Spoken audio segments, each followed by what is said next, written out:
ایک جگہ پہ پانی کھڑا ہوا ہے، اگر اس پانی کو ہم چلائیں گے نہیں تو اس پانی کے اندر سے بدبو آنے لگ جائے گی۔ اسی طریقے سے علم اگر ٹھہرا رہے تو وہ علم کسی کام کا نہیں ہے جب تک اس کو عمل میں نہیں لے کر آیا جائے گا۔ تو ہم نے کوشش کرنی ہے کہ ہم جو علم سیکھ رہے ہیں قرآن پاک کا، یہ نہیں سوچنا کہ اگر اس پہ عمل کر لیا تو لوگ کیا کہیں گے یا پھر وہ لوگ کیا کہیں گے، بھی ان باتوں سے ہمارا کوئی کنسرن نہیں ہے۔ ہمارا اصل مقصد یہ ہے کہ بھئی اللہ تعالیٰ کی طرف سے حکم آ گیا، بس اب اس کو ماننا ہے۔ جیسے کہ آپ لوگ کو صحابہ کا رویہ پتہ ہے وہ کیسے صحابہ تھے، وہ لوگ کہتے تھے سمینا و اطعنا، ہم نے سنا اور ہم نے اطاعت کی۔ اور جو بنی اسرائیل لوگ تھے وہ کیا کہتے تھے، سمینا و عصینا، ہم نے سن لیا لیکن ہم نافرمانی کریں گے۔ تو اب ہم لوگ پہ ذمہ ہے کہ ہم لوگ جو ہے وہ کیسا رویہ رکھتے ہیں، ٹھیک ہے۔ اب یہاں پہ ہماری سورۃ الفاتح کمپلیٹ ہوئی تھی، اب اس کے تھوڑے سے بس مین چیزیں ہم دیکھیں گے، وہ کیا ہے وہ میں آپ کو بتاتی ہوں۔ سب سے پہلے ہم اس کے مین ٹاپکس دیکھیں گے کہ یعنی کہ اس رکوع میں کس چیز کے اباؤٹ بات کی گئی ہے، ٹھیک ہے۔ اس چیز میں دیکھیں سورۃ الفاتحہ رکوع نمبر 1 کا جو سب سے پہلے موضوع ہے وہ ہے افتتاح، یعنی کہ کھولنا۔ اب ہم اس میں کون کون سی باتیں ہمارے ذہن میں آ رہی ہیں، اس کا جو سب سے پہلے جو ہے وہ اگر ہم اس کا ٹاپک دیکھیں وہ کون سا ہے کہ اللہ تعالیٰ مصنف قرآن، یعنی کہ قرآن کو لکھنے والا یا قرآن کی پر وحی کرنے والا کون ہے، وہ اللہ پاک ہے۔ اس میں اللہ پاک نے قرآن مصنف قرآن میں اللہ تعالیٰ نے 4 طرح کی چیزیں ہمیں بتائی ہیں کہ ہنگامی ضرورت کے موقع پر شدت سے رحمت کرنے والا ہے، مسلسل رحمت کرنے والا ہے،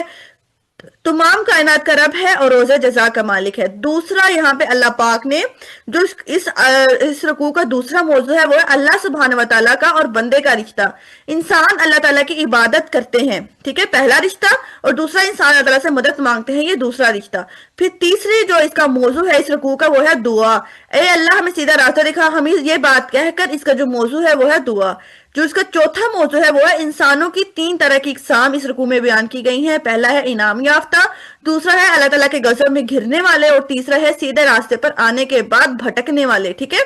اللہ تعالیٰ کے غضب والے پتہ لگ گیا، المغضوب، اور سیدھے راستے پر آنے کے بعد بھٹکنے والے، یعنی کہ علم آ گیا لیکن اس کو پھر عمل میں نہیں لے کر آئے تو وہ بھٹک گئے اللہ تعالیٰ کے راستے سے۔ پانچواں اس رکوع کا موضوع ہے کہ تعلق باللہ، یعنی کہ اللہ تعالیٰ کے ناموں سے ہی کاموں کا آغاز ہوتا ہے، تعریف ساری کی ساری اللہ تعالیٰ کے لیے ہے، شکر سارا کا سارا اللہ تعالیٰ کے لیے ہے۔ اللہ تعالیٰ ساری کائنات کا رب ہے، اللہ تعالیٰ نہایت مہربان ہے، اللہ تعالیٰ رحم والا ہے، اللہ تعالیٰ روز جزا کا مالک ہے۔ ہم اللہ تعالیٰ کی عبادت کرتے ہیں، ہم اللہ تعالیٰ سے مدد چاہتے ہیں، اللہ تعالیٰ ہی سیدھا راستہ دکھاتا ہے۔ اب اس رکوع کو پڑھ لینے کے بعد ہم نے کیا کرنا ہے؟ ہاں، اس رکوع کو پڑھ لینے کے بعد ہماری ذمہ داری ہے کہ اللہ تعالیٰ کی غلامی کرنی ہے، اللہ تعالیٰ سے مدد مانگنی ہے کہ وہ سیدھے راستے پر چلا دے انشاءاللہ تعالیٰ۔ اب ہم نے اس بات کا جائزہ لینا ہے، یہ جائزہ آپ لوگوں نے اپنے اپنے دل میں لینا ہے۔ کیا میرے دل کو یقین ہے کہ میں اپنے ہر کام کا آغاز اللہ تعالیٰ کے نام سے کرتی ہوں؟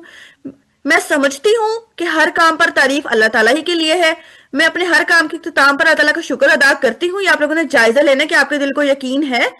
اللہ تعالیٰ نہایت مہربان ہے، اللہ تعالیٰ رحم فرمانے والا ہے، کہ آپ کے دل کو یقین ہے کہ میں اپنے اعمال کی جزا سزا کے لیے رب کے سامنے پیش کی جاؤں گی، میں خود کو ہر وقت اللہ تعالیٰ کا غلام محسوس کرتی ہوں، میں اللہ تعالیٰ کی بات میں لطف محسوس کرتی ہوں، میں اپنے ہر کام کے لیے اللہ تعالیٰ سے مدد مانگتی ہوں۔ کیا میرے دل کو یقین ہے کہ میں اللہ تعالیٰ سے سیدھے راستے پر چلنے کے لیے دعا مانگتی ہوں، میں اللہ تعالیٰ کے انعام یافتہ لوگوں کا ہم سفر بننا چاہتی ہوں، میں اللہ تعالیٰ کے غضب میں گھرے ہوئے اور بھٹکے ہوئے لوگوں کے راستے سے بچنے کے لیے دعا کرتی ہوں، میں اللہ تعالیٰ سے تعلق بنانا ضروری خیال کرتی ہوں۔ یہ آپ سب نے اپنا اپنا جائزہ لینا ہے کہ کیا واقعی آپ لوگوں نے اپنا محاسبہ کیا کہ نہیں کیا۔ دوسرا میں نے آپ لوگ کو بتایا تھا کہ اس میں ہم ڈوز اینڈ ڈونٹ دیکھیں گے کہ اس میں ہمارے لیے کرنے والے کام کون سے ہیں۔ تو مقصد زندگی کیا ہے ہمارا کہ اللہ تعالیٰ کی عبادت کرنی ہے، اللہ تعالیٰ ہمارا رب ہے، وہ آپ لوگ کو سارا آپ لوگ کو بتا دیا ہے کہ جو آیات ہے ان کا ٹرانسلیشن یہاں پہ ہے۔ رسول پاک صلی اللہ علیہ وآلہ وسلم ہمارے رہنما ہیں، رسول صلی اللہ علیہ وآلہ وسلم نے اللہ تعالیٰ کے نام سے کاموں کا آغاز کرنا سکھایا، رسول پاک صلی اللہ علیہ وآلہ وسلم نے شکر ادا کرنا سکھایا، رسول پاک صلی اللہ علیہ وآلہ وسلم نے اللہ تعالیٰ کو اپنی یادوں میں بسانا سکھایا، رسول پاک صلی اللہ علیہ وآلہ وسلم نے اللہ تعالیٰ سے امید باندھنا سکھایا، رسول صلی اللہ علیہ وآلہ وسلم نے اللہ تعالیٰ کی غلامی کا اعتراف کرنا سکھایا، رسول پاک صلی اللہ علیہ وآلہ وسلم نے اللہ تعالیٰ سے مدد طلب کرنا سکھائی، رسول پاک صلی اللہ علیہ وآلہ وسلم نے اللہ تعالیٰ سے دعائیں کرنا سکھائی، رسول پاک صلی اللہ علیہ وآلہ وسلم نے اللہ تعالیٰ سے ہدایت طلب کرنا سکھایا، صراط مستقیم پر چلنا سکھایا، انعام یافتہ لوگ کے طریقے پر چلنا سکھایا، ہمیں گمراہی سے نفرت دلائی، اللہ تعالیٰ کے غضب سے ڈرایا اور اللہ تعالیٰ کے غضب سے بچنے کے لیے ہمیں دعائیں سکھائی۔ اب یہاں پہ ہم لوگوں کے کرنے والے کام کون سے ہیں، کامیاب لوگوں کے رویے کیا ہیں؟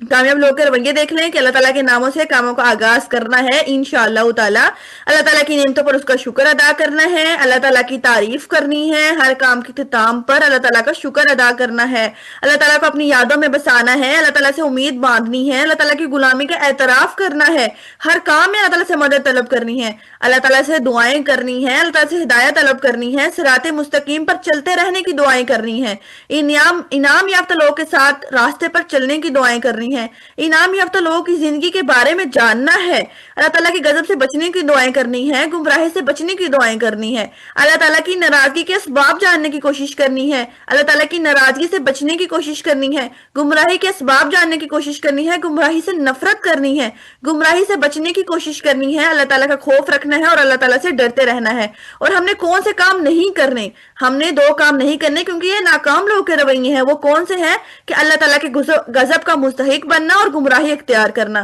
اب ہمارا کام کیا ہے؟ آپ لوگ کو بتا دیا ہے کہ اللہ تعالیٰ کی غلامی کرنی ہے اور اللہ تعالیٰ سے مدد مانگنی ہے کہ وہ سیدھے راستے پر چلا دے انشاءاللہ تعالیٰ۔ اب لاسٹ پہ آپ لوگوں نے یہ دیکھنا ہے کہ آپ کی منزل کہاں ہے۔ منزل کیا ہے؟ کیا میں نے اللہ تعالیٰ کی عبادت کرنے کا ارادہ کر لیا ہے؟ کیا میں نے اللہ تعالیٰ سے مدد مانگنے کا ارادہ کر لیا ہے؟ کیا میں نے انعام یافتہ لوگوں کے گروہ میں شامل ہونے کا ارادہ کر لیا ہے؟ انشاءاللہ تعالیٰ آپ نے اس سے اپنا جائزہ لینا ہے، ٹھیک ہے؟